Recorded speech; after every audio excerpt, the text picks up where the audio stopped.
नमस्कार, मी अमित काळे न्यूज डंकामध्ये आपलं मनापासून स्वागत करतो। मित्रांनो, महाराष्ट्रात विधानसभा निवडणुका पार पडलेल्या आहेत आणि यावेळेला तर रेकॉर्ड ब्रेक मतदान झालेलं आहे। मतदानाचा टक्कासुद्धा वाढलेला आहे। महायुतीला स्पष्ट बहुमत या राज्यातल्या सर्वसामान्य आणि सुज्ञ मतदारांनी दिलं। आता मंत्रिमंडळ स्थापनेची लगबग सुरू झालेली आहे। दिल्लीत बैठका चालू आहेत आणि दुसरीकडे काय तर महाविकास आघाडीच्या नेत्यांकडून रोज पत्रकार परिषदा घेऊन निवडणूक आयोगाला संशयाच्या भोवऱ्यात ओढण्याचं काम सध्या मवियाचे नेते करत आहेत आणि नेहमीप्रमाणे काय तर ईव्हीएम मशीनवर खापर फोडणं। आज तर काँग्रेसचे प्रदेशाध्यक्ष नाना पटोले यांनी मतदान कसं वाढलं याची माहिती द्या अशी मागणी पत्रकार परिषद घेऊन आयोगाकडे केली। मुळात नाना पटोले यांनी आपली जी काँग्रेस हॅक झाली आहे ती कशी हॅक झाली आहे याच्यावर चिंतन मनन अभ्यास करणं हे अपेक्षित असताना निवडणूक प्रक्रियेला दोष देणं हे त्यांनी चालू केलेलं आहे। मतदानाची टक्केवारी कशी वाढली असा प्रश्न ते आज विचारत आहेत। आपल्याला जनतेनं नाकारलेलं आहे ही गोष्टच काँग्रेस असेल, शिवसेना उद्धव बाळासाहेब ठाकरे पक्ष असेल किंवा राष्ट्रवादी काँग्रेस शरदचंद्र पवार पक्ष असेल, या पक्षातल्या पदाधिकाऱ्यांना, नेत्यांना, कार्यकर्त्यांना ही गोष्टच पचता येईन अशी झालेली आहे। शेवटी निवडणुका आणि निवडणुकांचं मैदान, निवडणुकांच्या मैदानात उतरणाऱ्यांनी हार जीत होणार, जय पराजय होणार हे गृहीत धरलं पाहिजे। मात्र महाविकास आघाडीच्या नेत्यांनी काय केलं तर महाराष्ट्रातल्या जनतेला गृहीत धरण्याचं काम केलं। लोकसभा निवडणुकीमध्ये आपल्याला जे यश या राज्यानं दिलेलं आहे त्याचप्रमाणे विधानसभा निवडणुकीमध्ये सुद्धा महाराष्ट्राची जनता ही महाविकास आघाडीच्या पाठीशी राहील आणि भरभरून मतदान करेल अशा भोळ्या कल्पनेमध्ये मवियाचे नेते राहिले।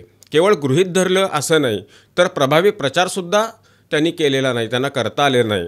रोज उठून मुख्यमंत्री पदाच्या चेहऱ्यावरून माध्यमांमध्ये हे नेते भांडत बसले।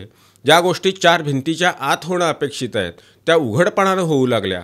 त्यामुळं या सगळ्या महाविकास आघाडीच्या नेत्यांवरचा विश्वासच सर्वसामान्य जनतेचा उडालेला होता।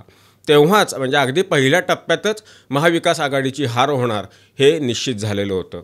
आज काँग्रेस पक्षातले काँग्रेसचे ज्येष्ठ नेते जे मुंबई काँग्रेसचे अध्यक्ष होते भाई जगताप यांनी स्पष्टपणानं आपली भूमिका मांडलेली आहे। त्यांनी पक्षांतर्गत असणाऱ्या या सगळ्या गडबडीकडे कटाक्ष टाकलेला आहे। जागा वाटपामध्ये काँग्रेसची भूमिका, उमेदवार देतानाची एकूणच काँग्रेसची भूमिका आणि काँग्रेसचं नेतृत्व या सगळ्यावर जगताप यांनी भाष्य केलेलं आहे। त्यांनी अगदी स्पष्टपणे सांगितलं की लोकसभेचा निकाल ज्या पद्धतीनं लागला, लोकसभेला यश मिळालं त्याचं श्रेय पक्षनेतृत्वानं घेतलं, तसं या विधानसभा निवडणुकीमध्ये जे अपयश मिळालेलं आहे त्या अपयशाची सुद्धा जबाबदारी पक्षनेतृत्वानं घेणं अपेक्षित आहे हे त्यांनी बोलून दाखवलं। याचा अर्थ भाई जगताप यांचा सगळा रोख जो आहे तो रोख पक्षनेतृत्वावर होता। आता नारळ फोडायचा असेल तर काय एखाद्या उद्घाटन प्रसंगाला तर नारळ फोडताना एखादा दगड घेतला जातो, त्या पद्धतीनं अपयशाचं खापर कुणावर फोडायचं तर ते खापर फोडायला ईव्हीएम मशीन त्यांनी जवळ घेतलेलं आहे। हा प्रकार महाविकास आघाडीच्या नेत्यांच्याकडून चालू झालेला आहे।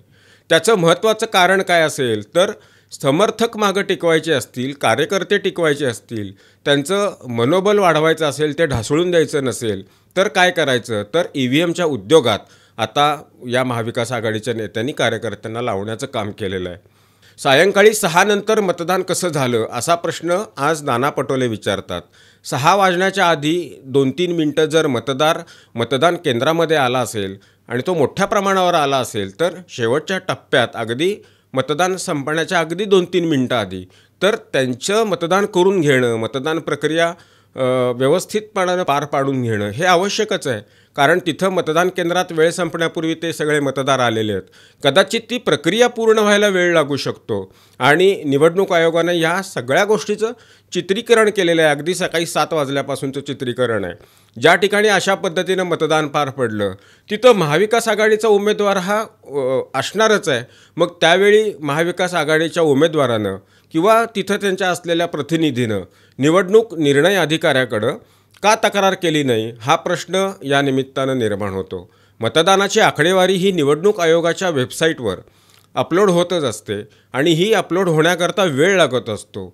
अगदी 4 महिन्यापूर्वी ज्या देशभरामध्ये लोकसभा निवडणुका पार पडल्या या लोकसभा निवडणुकीतल्या मतदानाची आकडेवारी जर बघितली तर ती अशाच पद्धतीनं बदलत होती आणि जी अंतिम आकडेवारी आहे ती नंतरच निवडणूक आयोगानं जाहीर केलेली होती।